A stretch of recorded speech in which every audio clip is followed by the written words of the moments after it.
I will be going over how to submit a CAP survey for the rapid rehousing referral, specifically the domestic violence rapid rehousing referral. And the CAP survey is the first step to determining eligibility for domestic violence rapid rehousing program and the first step of the three-step application process. When you log into your CAPS account, this is the screen that you will see. You will go ahead and click New Survey. The other option also appears when you click Survey Application here. But right on the dashboard, there's an option to click New Survey. So this is what the CAPS survey looks like. It shows your referring site, and the referring site can be Arab American Family Support Center, it can be Ali Forney, it can be Saki, and etc. This part is just a consent form for the client to consent to sharing information.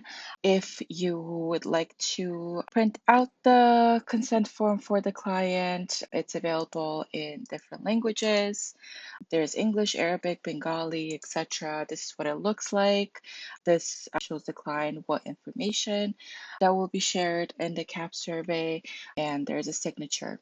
This is for their own record. There's no option to upload it on the CAP survey, but this is how the client can give consent and that you can keep for your own records and for the client's records. So you just click verify. Next step is selecting the date of the consent form. So for example, it can be just December 20, 2025. The location kept, you can put in the FJC, your primary agency, Arab American, etc. This is where the client's basic information goes, such as their last name, their first name. Social security number is not required, but I'll show you how it can be useful when you do put in a social security number for the client. This is the client's date of birth. So I'm just putting in random information in here, the client's gender, their ethnicity, if you or their Medicaid number, which is also not required.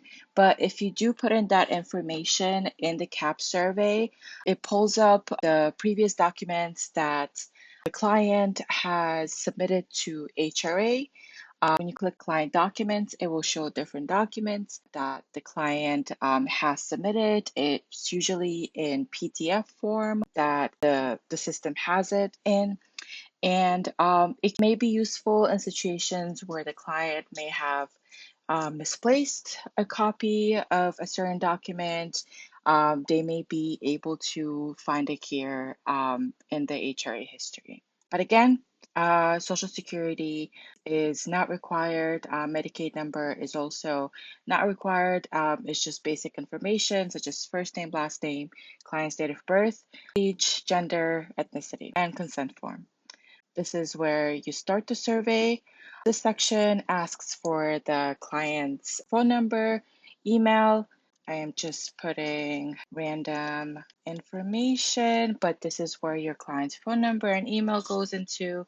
It asks for household composition, if it's single, family, or it's family with children under 18, adult family, number of adults in the household. So for this case, we can just put there is a child under 18, one child, and one adult in the household who is over 18. There's also a question if the children have been in the foster care system. So we just put no.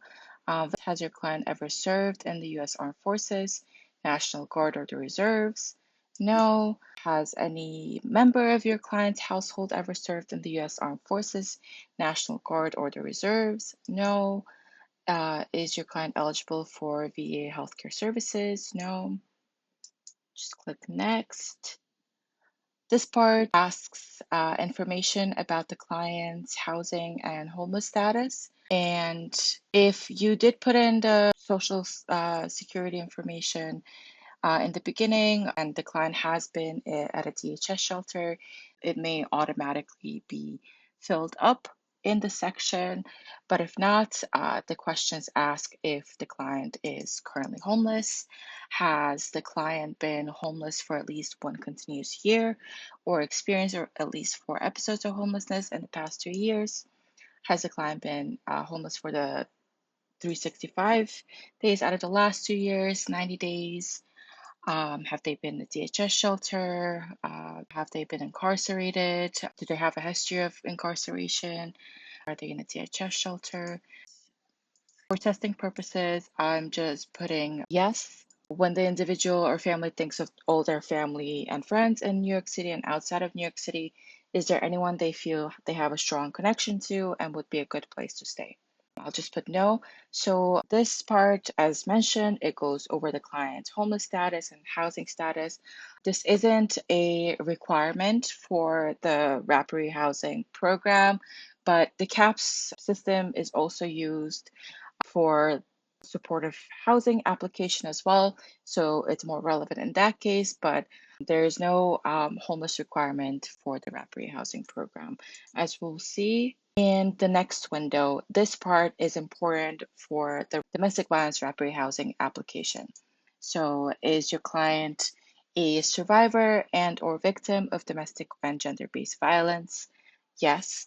Has your client received services at a New York City Family Justice Center, a domestic or gender-based service provider in the community? Yes. Have they been assessed by NOVA? Is your client at risk of losing their housing due to domestic or gender-based violence? Yes.